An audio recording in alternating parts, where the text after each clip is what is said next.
정부가 지자체를 통해서 선지급하고 후 보전해주는 쪽으로 가닥을 잡았습니다. 앞으로 어떻게 진행되는 건지 또 남아있는 문제는 없는지 경제팀 김수진 기자에게 몇 가지 질문을 더 해보겠습니다. 김 기자, 네.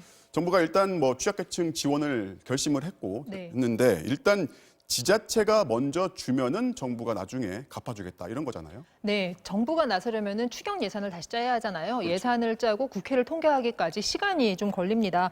또 4월 총선을 앞둔 시점이어서 5월에 새 국회에서 처리해야 되면 너무 늦어지고요. 때문에 지자체가 먼저 나서고 나중에 정부에서 보전해주는 방안을 추진하는 걸로 보입니다. 자, 이런 질문도 가능합니다. 이 정도의 재난 상황이라면은 정부가 굳이 국회 동의 절차를 거치지 않고 바로 직접 주면 되는 거 아니냐. 그래서 긴급 재정 경제 명령 이런 것도 있지 않냐.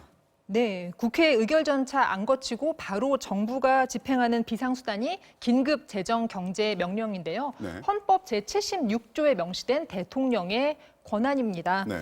93년도에 김영삼 대통령이 발동한 적이 있습니다. 금융실명제법 도입이 어려워지자 긴급명령으로 실명제를 도입했는데요.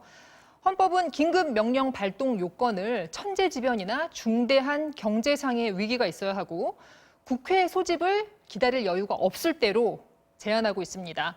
이 조항의 해석을 놓고 또 소모적인 논란이 있을 수 있기 때문에 지자체를 통한 지원이 가장 빠르다고 판단한 것으로 보입니다. 자, 미국은 의회에서 이제 현금 지원책이 논의가 되고 있는데 속도가 상당히 빠르다고 들었습니다.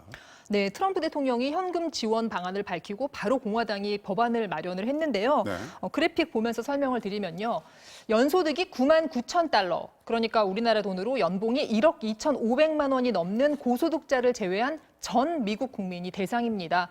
소득에 따라서 지급액이 좀 달라지긴 하는데 예를 들어서 연봉 7만 5천 달러, 우리 돈으로는 9,500만 원 정도 버는 사람이라면 1인 가구의 경우에는 1,200달러, 150만 원 정도가 되겠죠. 네. 부부는 2,400달러. 여기에 아이가 있으면 한 명당 500달러를 추가로 받을 수 있게 했습니다. 다음 주 국회 통과를 목표로 하고 있다고 합니다. 제법 큰 규모입니다. 네. 자, 그런데 미국에서는 보수 성향의 학자들도 이거 신속한 지원 촉구한다 이렇게 들었거든요. 이 대목이 눈에 띄어요. 네, 원래는 정부가 돈 쓰는 걸 최대한 줄이자고 하는 대표적인 보수 경제학자죠.